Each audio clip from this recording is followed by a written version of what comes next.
Good morning, everybody, and welcome back to The Walk. Today is Wednesday, April 23rd, and we are up to Ezekiel 44, verse 4. We saw that the prince is starting to come through the east gate. We also saw that because he's going to be making a sin offering, it is not Jesus. This is some kind of a prince that's coming from the Davidic line.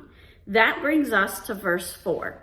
Then he brought me by way of the north gate to the front of the temple, and I looked, and behold, the glory of the Lord filled the temple of the Lord, and I fell on my face. Why does Ezekiel fall on his face? He's falling on his face out of reverence. He is recognizing the majesty, the glory, the amazing thing that God is.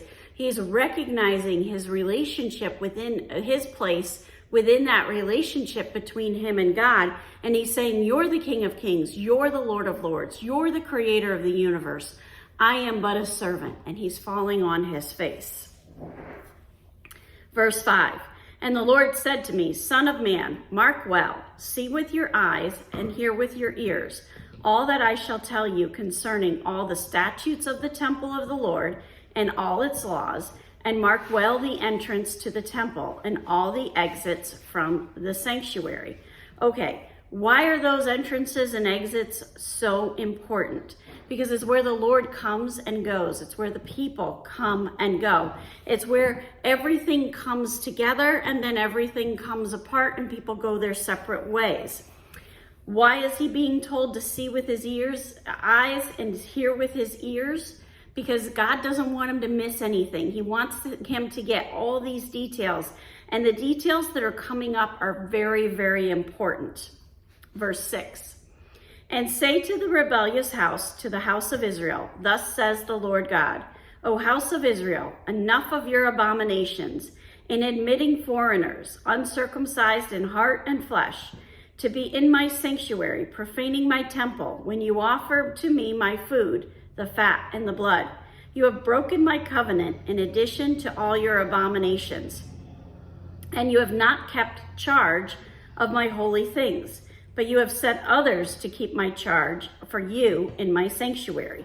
Okay, what's God talking about here? He's saying you let these foreigners, you let these pagans come in, you let them have use of the temple, you let them do things that came from that pagan religion, and you did not keep God's statutes.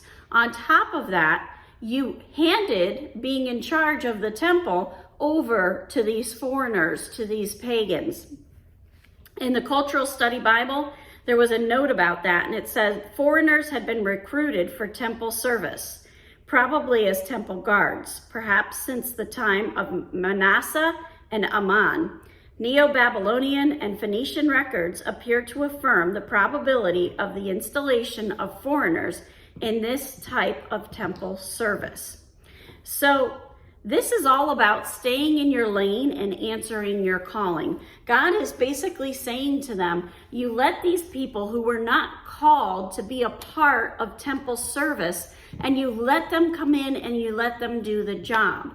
We've got to be very careful about the positions that people are put in, and in ministry or anywhere where we're serving God, which is just about everywhere.